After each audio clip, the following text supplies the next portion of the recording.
पाहिजे.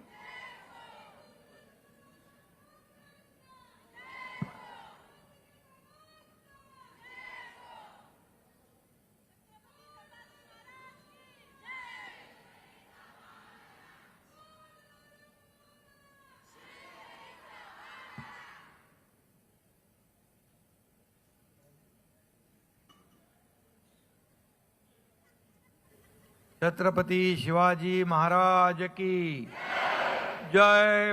भवानी. छावा पण लागलाय ना. धर्मवीर संभाजी महाराज की जय. भवानी.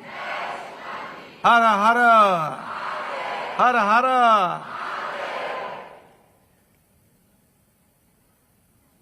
माझ्या लाडक्या बहिणींनो,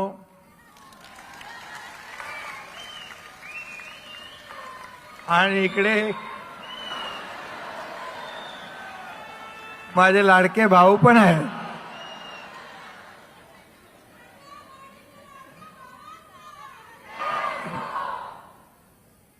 आणि व्यासपीठावर उपस्थित माझे लाडके नेते रामदास भाई, लाडक्या बहिणी आहेत, खासदार आहेत, आमदार, लाडके खासदार आहेत, लाडके आमदार आहेत, आणि लाडके सर्व पदाधिकारी, कार्यकर्ते, बंधू भगिनींनो. खरं म्हणजे लाडकी बहीण एवढी फेमस झाली, एवढी सुपरहिट झाली, विरोधकांच्या चारी मुंड्या चित झाल्या.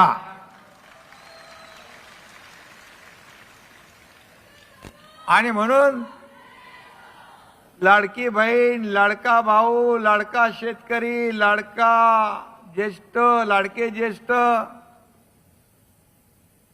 आणि लाडके युवा, हे सगळं निवडणुकीमध्ये प्रचारात तोंडात होतं ना माझ्या. आता कसं ते जाणार. लाडक्या बहिणींना कधीच विसरू शकत नाही. तुम्ही नाराज होऊ नका, तुम्हालाही विसरू शकत नाही.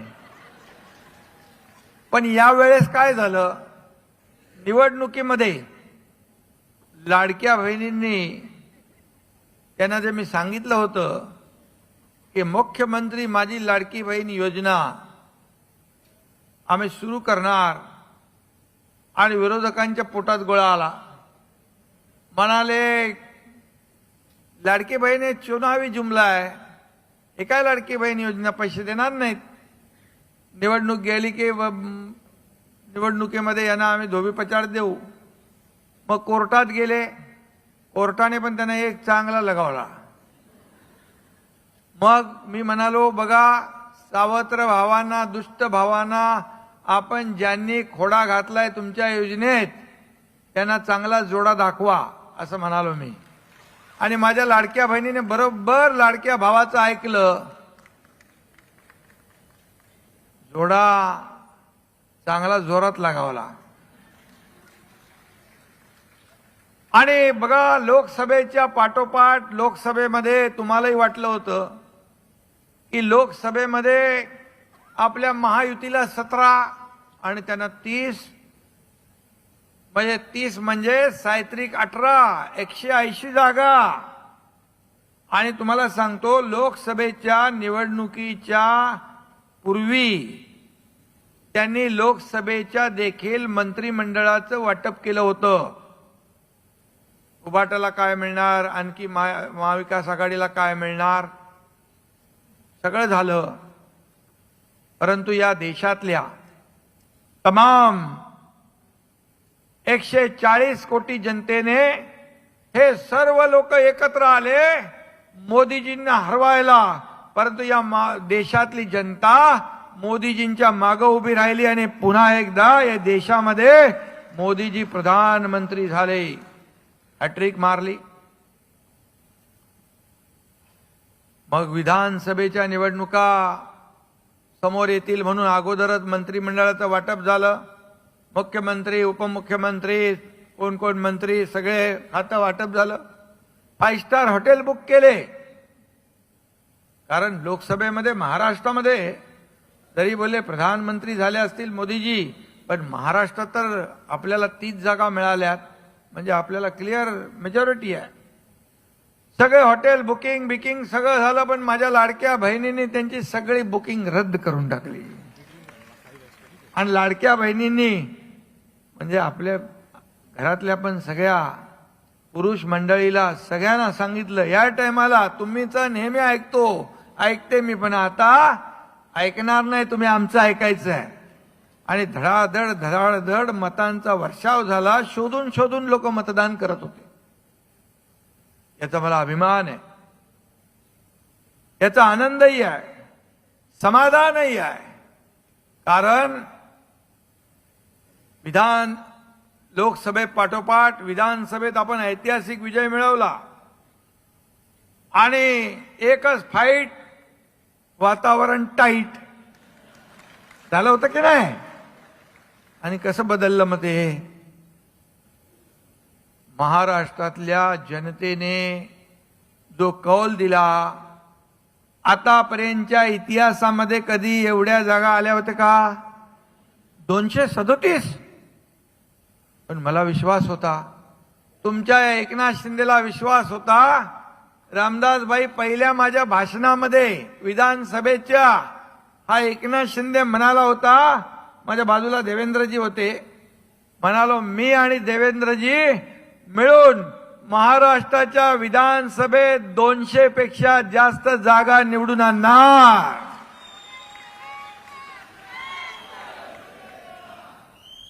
आणि नाहीतर गावाला शेती करायला निघून जाईन, हे मी सांगितलं. माझे सगळे कार्यकर्ते मला कसं गावाला जाऊन देतील. आणि समोरचे लोक सांगत होते, जे एकनाथ शिंदे बरोबर गेले ते एकाला पण निवडून येऊ देणार नाही. काय झालं? आणि म्हणून आपण लढलो जागा. लोकसभेच्या 15 जिंकलो 7. थोडीशी गडबड मागे पुढे झाली, आपण ते काही तडजोड करायला लागल्या, नाही तर 3-4 जागा अजून आल्या असत्या. म्हणजे 10 ते 11 जागा शिवसेनेच्या आल्या असत्या 15 पैकी. आणि समोर उभाटाने लढवल्या 22, आल्या 9. लोकसभेत देखील आपल्याला उभाटापेक्षा 2 लाख मतं जास्त मिळाली आपल्या धनुष्यबाणाला. आणि विधानसभेमध्ये ते लढले 97, आल्या 20. तुमचा एकनाथ शिंदे आणि धनुष्यबाण आणि शिवसेना लढला 80, आले किती? तब्बल 60 लोक. मिळाली मतं 15 लाख मतं त्यांच्यापेक्षा आपल्याला जास्त मिळाली. मग सांगा, खरी शिवसेना कोण? बाळासाहेबांच्या विचारांचे वारसदार कोण? त्यांना काय विचार नकोच आहे, त्यांना प्रॉपर्टी पाहिजे, ती जाऊ दे. आणि म्हणून या जनतेच्या न्यायालयामध्ये शिक्कामोर्तब जनतेने विधानसभेत करून दाखवलंय. आणि काय तुम्ही मगाशी रामदासभाई म्हणाले, खोके खोके गद्दार मिंदे, काय काय शिव्या देताय, किती आरोप करणार. पण खोके खोके म्हणणाऱ्यांना या महाराष्ट्रातल्या जनतेने खोक्यामध्ये बंद करून टाकलं ना, केलं ना. बरं, त्यांना खोक्याशिवाय झोप लागते का? नाही. मगाशी रामदासभाई बोलले, त्यांचा चांगला समाचार काढलाय. बोले कुठे ती काय बावडी का काय? आपल्या देशात नसेल ती, देशात.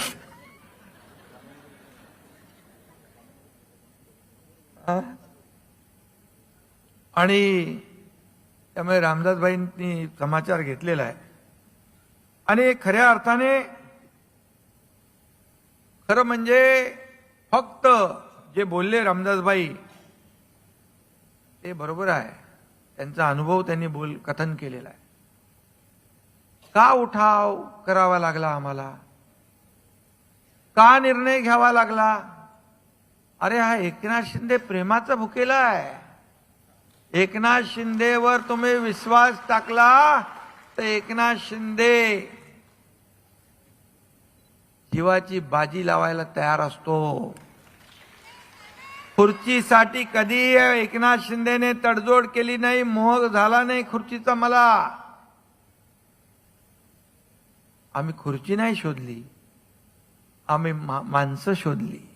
त्या माणसांच्या समस्या शोधल्या, त्या माणसांचे प्रश्न शोधले आम्ही. कुणाला?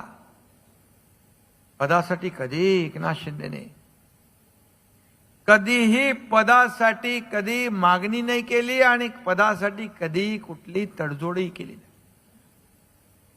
बाळासाहेबांचे विचार पुढे घेऊन जाण्यासाठी आम्ही हा निर्णय घेतला. धर्मवीर आनंद दिघे साहेबांची शिकवण पाठीशी आहे, गाठीशी आहे. आणि मी त्या दिवशी असं भगवद्गीतेतलं ते काय 111 अध्याय ते मी ऐकत होतो. त्याच्यामध्ये किती आहेत? 18वा अध्याय. त्याच्यामध्ये म्हटलंय, बगावत वही करते जो स्वाभिमानी होते हैं. स्वाभिमान में जब किसे ठेस पहुंचती है तो बगावत करता है. बगावत म्हणजे उठाव. आणि जे फक्त आपले चापलूसगिरी करतात ते तिथंच राहतात. काय त्याच्यात पाय चाटणं बिटणं लिहिलेलं आहे, पण मी बोलत नाही. पण ते बगावत करू शकत नाहीत. बगावत करायला देखील धाडस लागतं, उठाव करायला धाडस लागतं. आणि करो या मरो करायला देखील धाडस लागतं. त्याला वाघाचं काळीज लागतं.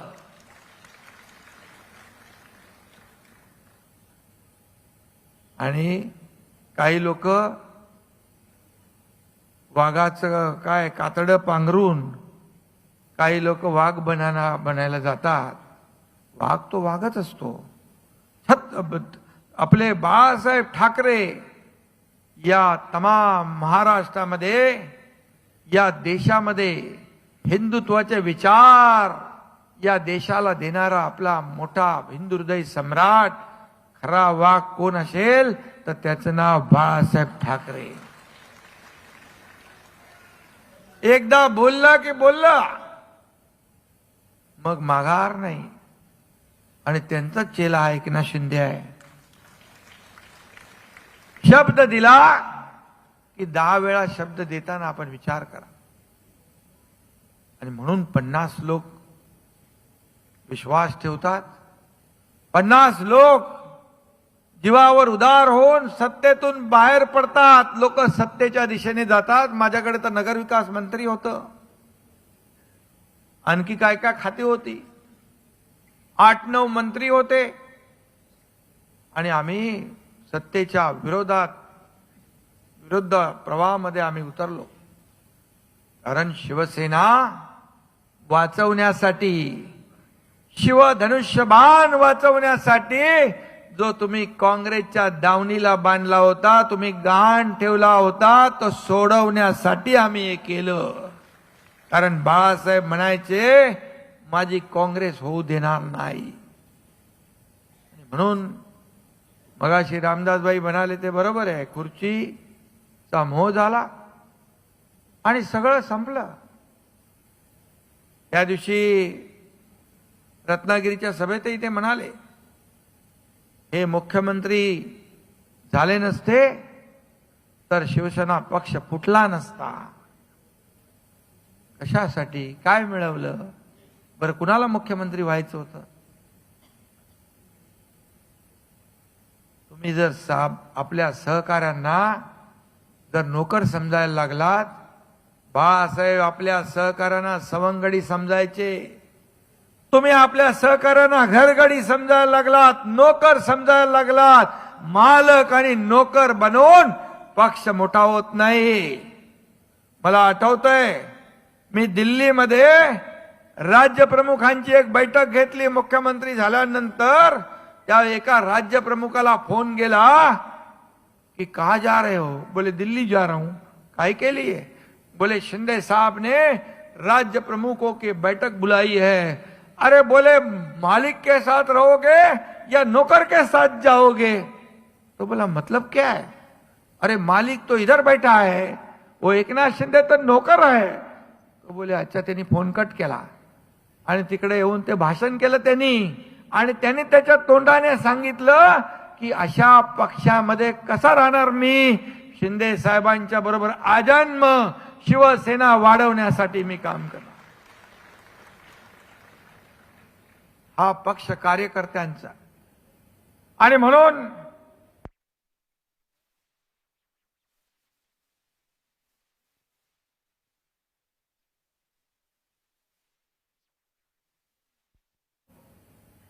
आपण बाळासाहेबांचे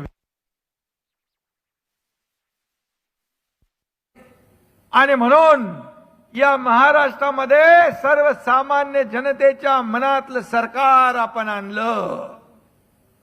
जर आम्ही चुकीचं काम केलं असतं तर मला सांगा, सुरुवातीलाच ग्रामपंचायतीच्या निवडणुका झाल्या, तुमच्या लक्षात नसेल, पण भारतीय जनता पक्षानंतर शिवसेना दुसऱ्या नंबरला आली, आणि हे किती नंबरला गेले माहित नाही।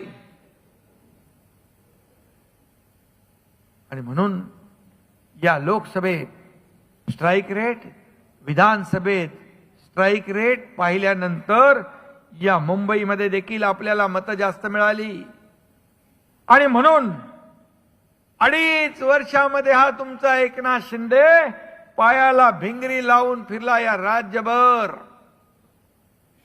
एकही दिवस सुट्टी घेतली नाही।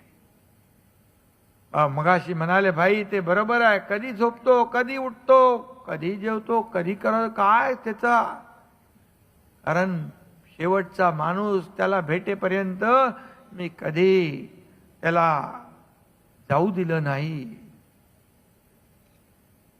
कारण तो कसोटीचा काळ होता। आपल्याला पुन्हा या महाराष्ट्रात सत्ता आणायची होती, पण मी कधी किती काम केलं, किती सभा, एक दिवसात मी 8-8, 10-10 सभा घेतल्या। रात्री पुन्हा येऊन 2 वाजेपर्यंत, 3 वाजेपर्यंत, 4 वाजेपर्यंत, पहाटे 5 पर्यंत देखील बैठका घेतल्या। पण पुन्हा जेव्हा मला तुम्ही समोर दिसायचात, माझे कार्यकर्ते दिसायचे, तेव्हा एकनाथ शिंदे पुन्हा फ्रेश व्हायचा। तुम्हीच माझं टॉनिक आहात, हे कार्यकर्तेच माझं टॉनिक आहे। म्हणून 2.5 वर्षात प्रकल्प राबवले, रखडलेले प्रकल्प पुढे नेले, त्याला चालना दिली। हे मेट्रो प्रकल्प काय, कोस्टल हायवे काय, MTHL अटल सेतू काय, समृद्धी महामार्ग काय, अनेक योजना राबवल्या। शेतकऱ्यांसाठी 45,000 कोटी रुपये 2.5 वर्षात त्यांना योजनांवर खर्च केले। लोकाभिमुख कल्याणकारी योजना माझ्या लाडक्या बहिणींसारखे, लाडक्या भावांसारखे, ज्येष्ठांसाठी केल्या। आणि एकीकडे विकास आणि दुसरीकडे कल्याणकारी योजनाची सांगड घातली, आणि म्हणून अवघ्या 4-5 महिन्यात वातावरण बदलवून टाकलं। लोकसभेचं वातावरण कुठच्या कुठं गेलं, आणि 237 महायुतीचे आमदार निवडून आले। हा इतिहास आहे, आणि म्हणून सारा महाराष्ट्र आपल्याकडे आशेने पाहतोय। आता आपली आणखी जबाबदारी वाढली आहे। तुम्ही आरोप करत राहा। आता मगाशी रामदासबाईंनी सांगितलं, अरे मनोहर जोशी सरांना शिवतीर्थावरून भरल्या सभेतून मुख्यमंत्री राहिलेला माणूस, लोकसभेचा सभापती राहिलेला माणूस, शिवसेना प्रमुखांच्या सोबत काम केलेला माणूस, त्याला खाली उतरवलं। तुमची झाली असती मी थांबवलं, आणि उतरवलं। अक्षरशः आमच्या डोळ्यातून पाणी आलं. असं कसं होऊ शकतं? असा नेता कसं करू शकतो? पक्षाचा प्रमुख कसं करू शकतो? रामदास भाई पण एकदा षण्मुखानंदला यायला निघाले. मी त्यांना सांगितलं, नाही नाही, षण्मुखानंद मध्ये एक बैठक होती आणि तिथं सगळा प्लॅन ठरला. रामदास भाईंना कसं मनोहर जोशींसारखं अपमानित करायचं. मी बोललो येऊ नका इकडं. आणि रामदास भाई नाही आले. आणि ते तिकडे जे लोक आले होते प्लॅन करून, त्यांनी घोषणाबाजी सगळं काय करायचं, मला वाटतं योगेश वगैरे होते तिकडे, सिद्धेश होता. असं कसं करू शकतो? मी सांगतो, मी सांगायचो देखील, पक्ष मोठा करायचा असेल तर कार्यकर्ते मोठे करा. कार्यकर्त्याला बळ द्या, कार्यकर्त्याला ताकद द्या, तर तुमचा पक्ष मोठा होईल. पद देताना देखील बाळासाहेब कधी दुजाभाव करायचे नाही. हा माझा तो माझा नाही. पद देतानाही मी आपल्या सगळ्यांना सांगतो, हा माझा तो माझा, हा माझा जवळचा, हा माझा लांबचा, हा रोज मला नमस्कार करतो, असं कधी करता कामा नये. ज्या कार्यकर्त्याच्या मागे 100, 200, 500 कार्यकर्ते आवाज दिल्यावर आले पाहिजे, अशा कार्यकर्त्यांना ताकद द्या, अशा कार्यकर्त्यांना पद द्या, तेव्हा पक्ष मोठा होतो. तेव्हा पक्ष मोठा होतो. मला एकदा म्हणाले, मला एकनाथ शिंदे सारखे कार्यकर्ते पाहिजे. बोले 2-4 कार्यकर्त्यांनी काम नाही होत. यासाठी महाराष्ट्रामध्ये कार्यकर्ते मोठे केले पाहिजे. आणि म्हणून का आपण या महाराष्ट्रामध्ये का आपण शिवसेनेची ताकद वाढली का नाही? कारण जो कार्यकर्ता चांगलं काम करेल, जो कार्यकर्ता चांगलं, जो नेता चांगलं भाषण करेल, की त्यांची पत्ता कट करायचा, पंख छाडायची, त्याचं भाषण बंद. त्याला काय इन्सिक्युरिटी? कुणाचं पद पाहिजे होतं का? कुणालाच नको होतं. परंतु ही का भीती असावी? आपला पक्ष कार्यकर्त्यांचा. आता जिथं जातोय तिथे वेड्यासारखे लोक, कार्यकर्ते, जनता सभेत तर येते, परंतु रस्त्याच्या दुतर्फा एवढे लोक, कोण आला आणि कोण गेला, कुठला मुख्यमंत्री, कोण उपमुख्यमंत्री, काय कशासाठी, बघितल्यानंतर मनाला समाधान वाटतं. मी मुख्यमंत्री होतो तेव्हाही आणि आता उपमुख्यमंत्री आहेत तेव्हाही तीच परिस्थिती जनतेमध्ये आणि महाराष्ट्रामध्ये आहे. आणि मी नेहमी सांगतो, जेव्हा मी सीएम होतो, तुम्हाला माहित आहे, ऐकले तुम्ही, तेव्हा लोक म्हणायचे चीफ मिनिस्टर म्हणजे जरा वजनदार आहे, चीफ मिनिस्टर. मी म्हणायचो सीएम म्हणजे कॉमन मॅन. आता देवेंद्रजी माझ्या टीम मध्ये होते उपमुख्यमंत्री, आता ते मुख्यमंत्री आहेत, मी आता डीसीएम आहे. आता मी काय म्हणतो, शिकले तुम्ही, डेडिकेटेड टू कॉमन मॅन, म्हणजे सर्वसामान्य माणसाची नाळ तुटता कामा नये. सर्वसामान्य माणूसच आपला केंद्रबिंदू आहे. हेच आपलं ऐश्वर्य आहे. आज व्यासपीठावर माझे सगळे नेते मंडळी, आमदार, खासदार, पदाधिकारी आहेत. हे माझं वैभव आहे आणि समोर बसलेली ही माझी दौलत आहे.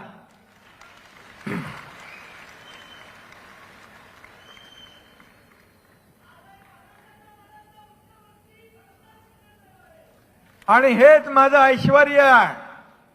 मला सांगा, भरलेलं व्यासपीठ आहे, परंतु तुम्ही जर एवढ्या मोठ्या संख्येने समोर नसता तर या व्यासपीठाचं महत्व वाढलं नसतं, हे व्यासपीठ शोभलं नसतं. ही शोभा तुम्ही वाढवलेली आहे. आणि म्हणून कार्यकर्ता हा मला महत्वाचा आहे. बाळासाहेब सांगायचे शिवसैनिक, शिवसेनेमध्ये शिवसैनिक हे पद सगळ्यात महत्वाचं आहे. कारण शिवसैनिकच आपल्याला मोठं करतो, वाढवतो, आपल्याला निवडून देतो. आणि म्हणून ज्या रोज आरोप प्रत्यारोप हे ते रोज, आज पण मी कधी कधी म्हणतो या एकनाथ शिंदेला हलक्यात घेऊ नका. तुम्ही हलक्यात घेतलं, तुमचा टांगा पलटी करून टाकला.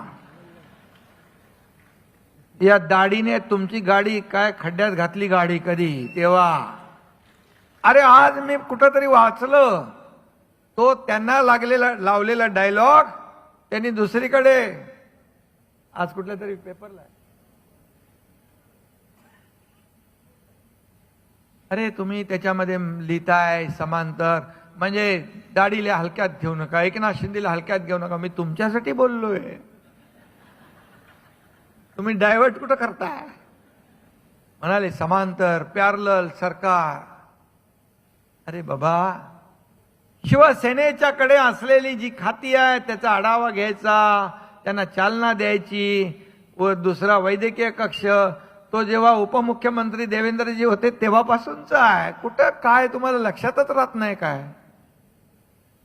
शेवटी आपलं काम काय असतं, लोकांना सेवा जास्त मिळाली पाहिजे, लोकांना ज्यादा सेवा मिळाली पाहिजे, लोकांना सुविधा जास्त मिळाल्या पाहिजे. यासाठी आम्ही सगळे टीम म्हणून काम करतोय. तुम्ही किती देव पाण्यात बुडवले तरी आमच्यामध्ये काय कुठलं कोल्ड वॉर बीर नाहीये. आणि आमच्याकडे फक्त काम करणाऱ्यांचाच एक टीम आहे. आणि जे विकासाला विरोध करतात त्यांच्या बरोबर आमचं वॉर आहे, युद्ध आहे. विकास विरोधी लोकांच्या बरोबर आमचं युद्ध आहे. आणि म्हणून शेवटी बघा, काम करणाऱ्या लोकांच्या मागं जनता उभी राहते. आपण काम केलं, 2.5 वर्षात निर्णय घेतले, केंद्राने देखील आपल्याला सपोर्ट केला, प्रधानमंत्री मोदीजींनी सपोर्ट केला. अरे बाळासाहेबांचं स्वप्न काय होतं, अयोध्येत राम मंदिर बांधायचं आणि 370 काश्मीरमध्ये कलम हटवायचं. बाळासाहेब स्वतः म्हणायचे मला एक दिवस प्रधानमंत्री बनवा, मी हे दोन्ही कामं करतो. कोणी केली? प्रधानमंत्री मोदीजी आणि अमित शहा गृहमंत्री यांनी. त्यांना सकाळ उठून सकाळ संध्याकाळ तुम्हाला म्हणजे बातमी चालली पाहिजे म्हणून त्यांच्या विरोधामध्ये, अरे देशाचे प्रधानमंत्री आहेत, देशाचा गौरव वाढवतायत. आज राष्ट्राध्यक्ष ट्रम्प, अमेरिकेचे राष्ट्राध्यक्ष ट्रम्प यांनी एक पुस्तक भेट दिलं आणि त्या पुस्तकात म्हटलंय मोदीजी आप महान हो. हे आपल्यासाठी गौरव नाही का? देश आपला गौरव नाही का? कुठे चालले तुम्ही? कुठली कदरू वृत्ती तुमची? कधीतरी मनाचा मोठेपणा दाखवणार की नाही? कधीतरी आत्मचिंतन करणार की नाही? कधीतरी आत्मपरीक्षण करणार की नाही? आता जितू आला इकडे, आता जितू, या जितूनी पहिली मशाल घेऊन गेला होता. पहिला मशाल घेऊन जाणारा जितू, धनुष्यबाण आज हातात घेतला त्यांनी. आणि म्हणून आता जितू गेला तो कचरा. जो जाईल तो कचरा. त्याला काय काय नवीन नवीन दूषणं देतात, नवीन नवीन उपाध्या देतात. अरे पण मी तर स्वागत करतोय, कारण मी बाळासाहेबांचा विचार घेऊन चाललोय म्हणून येत आहेत लोक. बाळासाहेबांचा विचार घेऊन येतात, मी चाललोय म्हणून येतात. पण तुमच्याकडून का जात आहेत त्याचा कधी विचार करणार की नाही? त्याचं आत्मपरीक्षण करणार की नाही?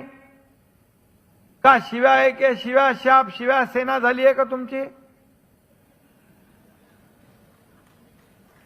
एक कलमी कार्यक्रम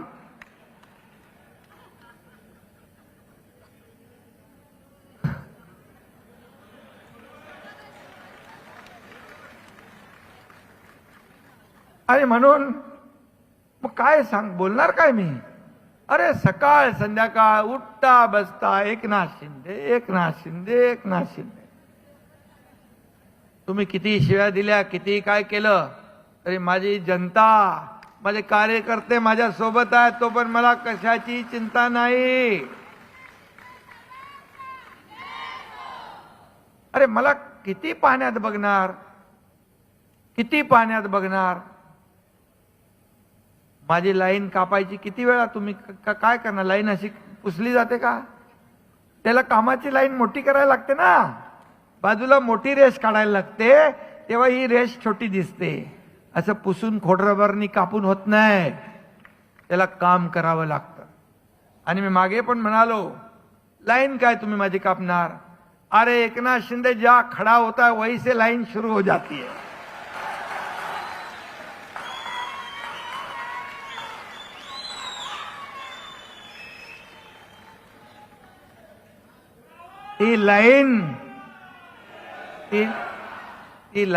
ती रांग म्हणजे जनसेवेची, सर्वसामान्याच्या मदतीची.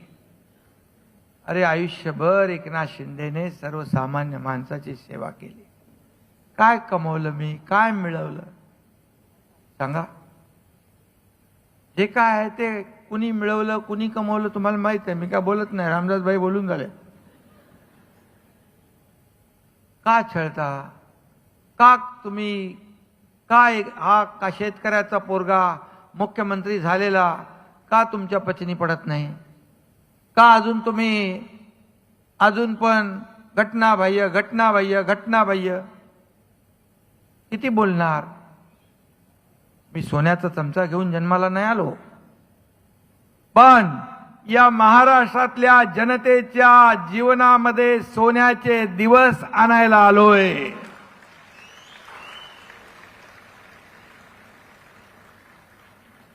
हेच माझं समाधान आहे. आज लाडक्या बहिणींच्या चेहऱ्यावर जो आनंद पाहतोय मी महाराष्ट्रामध्ये, समाधान आहे मला. अरे कधी इतिहासामध्ये देखील असे निर्णय कधी घेतले होते का? पवार साहेबांनी मला आपलं महादजी शिंदे, महापराक्रमी महादजी शिंदे राष्ट्र गौरव पुरस्कार तुमच्या एकनाथ शिंदेला मिळाला.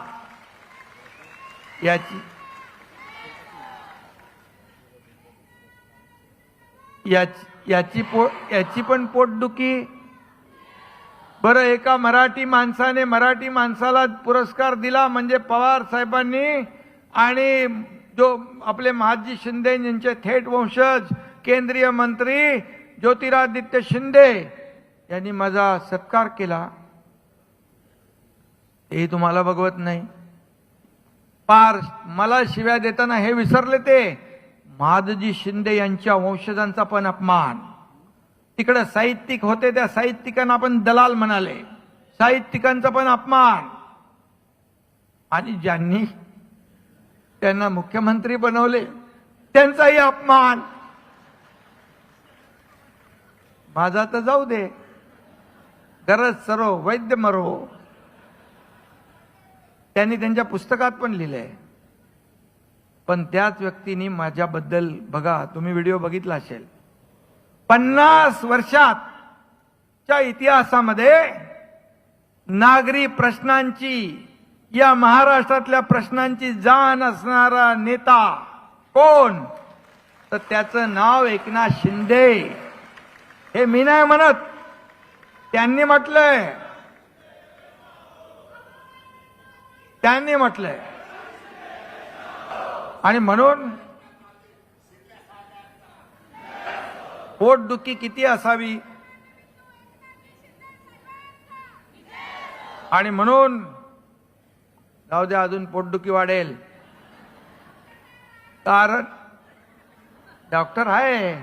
अरे पण ते डॉक्टर कडून नाही घेत औषध, कंपाऊंडर कडून घेतात ना.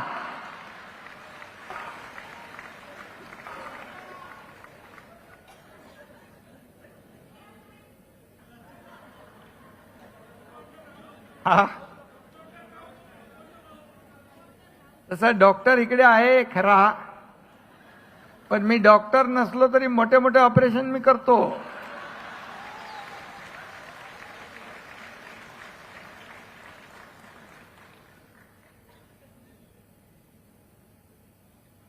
खरं म्हणजे आपल्याला एकच आहे, रामदास भाईंनी देखील मार्गदर्शन केलं, आपल्या इतर नेत्यांनी केलं. आता आपली जबाबदारी वाढली आहे. शिवसेना वाढवायची आहे. राज्यातच नाही तर देशभरातून शिवसेना आमच्याकडे पाहिजे, आमच्याकडे पाहिजे असं मागणी होती आहे. देशभरात या शिवसेनेचा आपला डंका वाजला पाहिजे, असं काम आपण केलं पाहिजे. आणि म्हणून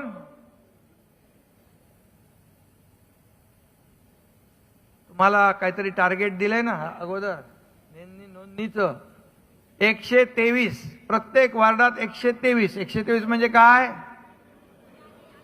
यादी मधलं 123 लोकांची नावं नोंदवायची कमीत कमी. नाही तर तुम्ही 123च नोंदवाल, बाद झाला. आता 700, 800, 1000 नावं असतात त्याच्यात. म्हणजे त्याच्यात 123 म्हणजे यांच्या संकल्पना काय? 23 जानेवारी ना, बाळासाहेबांचा वाढदिवस म्हणजे 23 जानेवारी. म्हणजे 23 आणि इकडे 123 आकडा टाकलाय. म्हणजे हुशार आहेत पोरं तशी. आणि प्रत्येक वार्डात आपल्याला 5000पेक्षा जास्त नावं नोंदवायला काय भारी नाहीये. एक एक मतदारसंघ 50-50 हजाराचा असतो. 40,000, 50,000, 5,000 म्हणजे कमी आहेत. माझं तुम्ही ऐकणार का? यांनी 5,000 सांगितलेत ना, तुम्ही त्याच्या डबल करू शकता ना, पक्का. मग तुम्ही ते करा. आणि मग खरंच मग माझे लाडक्या बहिणी आणि लाडके भाऊ होणार तुम्ही. शेवटी तुम्ही पक्ष वाढवला, तुम्ही पक्ष मोठा केला तर तुम्ही मोठे होणार आहात. त्यामुळे शिवसेना सदस्य नोंदणी वाढवा, कार्यकर्ते वाढवा. गावागावात आपण शिवसेना म्हणतो, घराघरात शिवसेना म्हणतो, तसं मुंबईच्या प्रत्येक वार्डात घराघरात शिवसेना घेऊन जा. लोकांच्या मनामध्ये शिवसेना घेऊन जा. मगाशी उल्लेख केला भाईंनी की मुंबई तोडणार, मुंबई तोडणार, निवडणुका आल्या की फक्त मुंबई तोडणार, मुंबई तोडणार. अरे जोपर्यंत चंद्र सूर्य आहे तोपर्यंत मुंबई कुणीही आपल्यापासून हिरावून घेऊ शकत नाही. आणि म्हणून मुंबईतला मुंबईकर जो बाहेर फेकला गेलाय, आता माझ्याकडे नगरविकास पण आहे आणि गृहनिर्माण पण आहे. त्यामुळे रखडलेले प्रकल्प तुमचे एसआरएचे, तुमच्या म्हाडाचे, धोकादायक इमारतीचे, हे सगळे प्रकल्प याला आपण चालना देणार, पुढे नेणार. या मुंबईतल्या सगळ्या रखडलेल्या प्रकल्पांना चालना देणार. गेलेला मुंबईकर पुन्हा आणणार. हे काम कधी केलं का? का गेला मुंबईकर? कोण बिल्डर होते? कोणाच्या ओळखीचे होते? बघा, शोधा, सगळे कुठे दिसतील बघा. पण म्हणून आपण सांगितलं आता एसआरए, म्हाडा एवढ्या पुरतं मर्यादित नाही. MMRDA, MIDC, MSRDC, CIDCO, Mahapreet, Mumbai महापालिका या सगळ्या लोकांना एकत्र घेऊन आपण क्लस्टर डेव्हलपमेंटची संकल्पना आणली. एक प्रकल्प मुंबईमध्ये सुरू झाला. ठाण्यामधून मी क्लस्टर आणलं. ठाण्यामध्ये 7 बिल्डिंगचं काम सुरू झालं. क्लस्टर क्लस्टर क्लस्टर काय म्हणाले? कसलं क्लस्टर? अरे बोलो एकत्र. त्या दिवशी सदा सरवणकर कुठे आहे?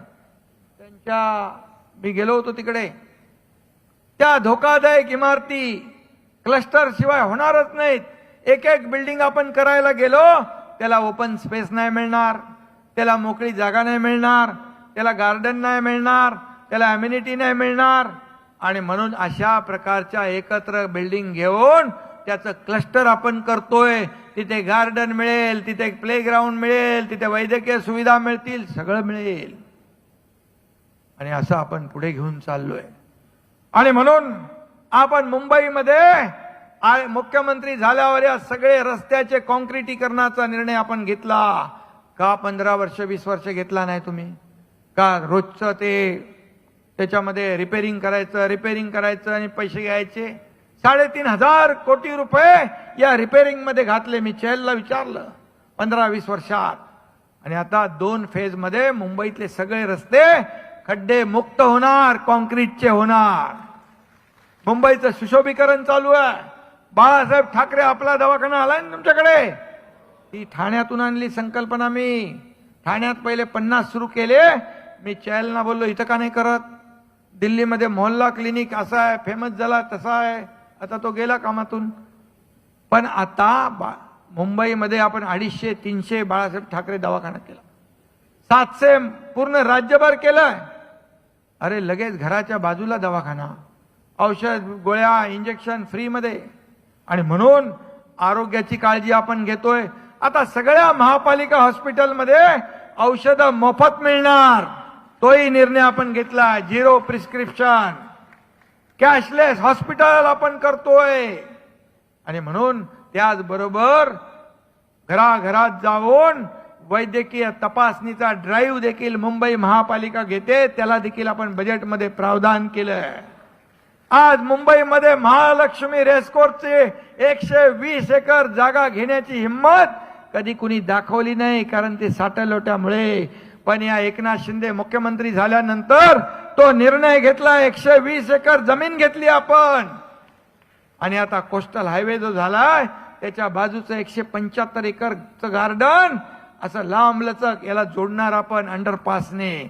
300 एकरचं गार्डन सेंट्रल पार्क मुंबईमध्ये होणार. कधी स्वप्नात तरी पाहिलं? सुरुवात मध्ये झाली होती तेव्हा मुख्यमंत्री ते होते. थोड्या दिवसांनी बंद झालं ते. मी बोललो काय झालं? नाही ते कसे जातील तिकडे, इथून तिकडे कुठे? अरे ते माणसापेक्षा घोडे मोठे आहेत का? आणि ते आपण केलं. 300 एकराचा central park, world class central park मुंबईत. एवढा मोठा ऑक्सिजन पार्क होतोय. या एकनाथ शिंदेने मुख्यमंत्री असताना डीप क्लीन ड्राईव्ह सुरू केलं. नाले सफाई बघायला हा एकनाथ शिंदे नाल्यात उतरला मुख्यमंत्री असताना. म्हणाले हे रोडची काय सफाई चालू आहे? हे काय मुख्यमंत्र्याचं काम असतं? मग काय मुख्यमंत्र्याचं घरात बसायचं काम असतं? अरे रस्त्यावर गेलो, पब्लिक आलं, एनजीओ आले, मुलं आले, सगळे आले. रस्ते साफ करून धुतले जाऊ लागले. ब्रिटिश काळात कधीतरी बघितलं असेल कोणी, तेव्हा काय आपण नव्हतो. पण ऐकलंय ना आपण, ब्रिटिश काळात धुवायचे. मग म्हणाले हे काय रस्ते धुवायचं काम आहे का? याची रस्त्याची सफाई चालू आहे. म्हणजे तुम्ही तर तिजोरी धुतली, तिजोरीची सफाई केली. अरे एकनाथ शिंदे रस्ते धुतोय. कुठं काय काय बोलायचं ते समजत नाही. आणि म्हणून मला बिलकुल काही वाटत नाही. मला जनतेचं काम करायचं. आणि म्हणून या सगळ्या कामाचा परिपाक या मुंबई महापालिकेच्या निवडणुकीमध्ये दिसला पाहिजे. हे काम तुम्हाला करायचं आहे. काय काय आपण योजना राबवल्या त्या तुम्हाला लोकांपर्यंत पोहोचवायची आहेत. तुम्हाला लोकांपर्यंत हे काम आम्ही केलं, ते काम शेवटी आपण केलेल्या कामाचा डंका आपणच वाजवायला पाहिजे. तो आपल्याला वाजवायचा आहे. आणि म्हणून महायुती जे राज्यामध्ये काम करते आहे, महायुती आज तुम्हाला सांगतो, माहित नसेल, एसटीपी आपण मंजूर केले. 15-20 वर्ष एसटीपी नव्हते. आता आपण एसटीपी मंजूर केले. 3-4 वर्षात ते जेव्हा होतील पूर्ण, तेव्हा समुद्रात जे काळं पाणी, जे दूषित पाणी जातंय, ते ट्रीटमेंट झालेलं शुद्ध पाणी जाईल आणि समुद्र किनारे निळे शार दिसतील. हे काम आपण केले आहे. आणि म्हणून एवढं केलेलं काम तुम्ही लोकांपर्यंत पोहोचवा. आणि शिवसेनेच्या प्रत्येक वार्डामध्ये शिवसेनेची शाखा काढा. शाखा आहेत आपल्या, नसतील तिथे करा. प्रत्येक वार्डात 1-2 शाखा झाल्या पाहिजेत. घर तिथे शिवसैनिक झाला पाहिजे. आणि म्हणून आपल्याला मी एवढंच सांगतो, मुंबई मगाशी कोणी रामदासबाई बोलले, काय पोटात काय असतं, राक्षसाचा जीव पोपटात असतो म्हणाले. आता कुणाचा जीव कशात आहे ते तुम्हाला माहित आहे. आणि म्हणून आपण विधानसभेत एक झटका दिला, आता मुंबई महापालिकेत दुसरा झटका द्यायचा आहे. आणि म्हणून मी आपल्याला एवढंच सांगतो, ऊंचाई हासिल करने के लिए हमें बाज बनना है, बाज. ऊंचाई हासिल करने के लिए हमें बाज बनना है, धोखेबाज नहीं. और अभी तो बाज की असली उड़ान बाकी है, अभी तो बाज की असली उड़ान बाकी है, अभी तो इस परिंदों का इम्तिहान बाकी है.